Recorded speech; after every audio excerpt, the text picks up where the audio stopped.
देखो यार, आज नेपाल क्रिकेट टीम मैच नहीं हारा है, यानी कि फैंस का इमोशन से हारा है कि इतना इजी मैच था, वो भी मैच हार गया नेपाल क्रिकेट टीम। यानी कि दोस्तों, मैं आपको बता दूं, टॉप एंड 20 सीरीज में ऑस्ट्रेलिया में नेपाल का ये आखिरी मैच था और उस मैच में फैंस ने इतना ज़्यादा सपोर्ट किया, फिर भी ये मैच हार गया। यानी कि मैं इसीलिए बोल रहा हूँ कि आज का मैच हारा नहीं, बल्कि फैन का इमोशन से दोस्तों। यानी आज का मैच में देखो कितना इजी मैच था, यानी कि बॉलर ने कमर तोड़ दिया था, मगर बैटिंग लाइन, जब बॉलिंग चलता है तो बैटिंग नहीं, या बैटिंग चलता है तो बॉलिंग नहीं। आज नेपाल क्रिकेट के बैट्समैन की बात करें, आशिक सेफ और कुशल मल्ला ने मैच हारवाने का पूरा प्रयास किया, पूरा, और मैच हारवाया भी।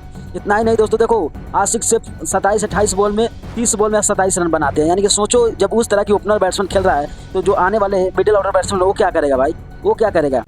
इसीलिए बोल रहा हूँ कि आज का मैच हारा नहीं, बल्कि इमोशन हारा है और फैंस का इमोशन से ही खेला गया है। क्योंकि दोस्तों, आज का मैच मेरे को लग रहा था कि भाई आज 15-16 ओवर में खत्म हो जाएगा, मगर आज नेपाल ने एक रन से मैच हारा, जो कि साउथ अफ्रीका से जैसे हम लोग मैच हारा था उसी तरह मैच आज का हारा है नेपाल। और ये नेपाल के मैच हारने से भाई बहुत ऐसे फैंस नाराज है, क्योंकि देखो दोस्तों, नेपाल मैच तो इजी जीत जाता, मगर दीपेंद्र सिंह ऐरी भी थोड़ा बहुत अच्छा किए, रोहित पौडेल स्लो किए, 50 तो लगाए हैं मगर बहुत स्लो, इतना स्लो कि आज मैच हराने का मुख्य पत्र बोला जाए तो भाई वही 2-3 खिलाड़ी हैं, आशिक सेफ और कुशल मल्ला और रोहित पौडेल। अगर उन लोगों का वजह से मैच आज हारा है, यानी कि नेपाल तो मैच हार गया। टॉप 20 सीरीज में आखिरी मैच था, वो भी मैच हार गया। आप लोग क्या सोचते हैं इसके बारे में, आने वाले मैचेस में क्या करेगा, अपना राय जरूर कमेंट कीजिएगा। अगर नए हो तो चैनल को सब्सक्राइब करते हुए पेज को जरूर फॉलो कीजिएगा।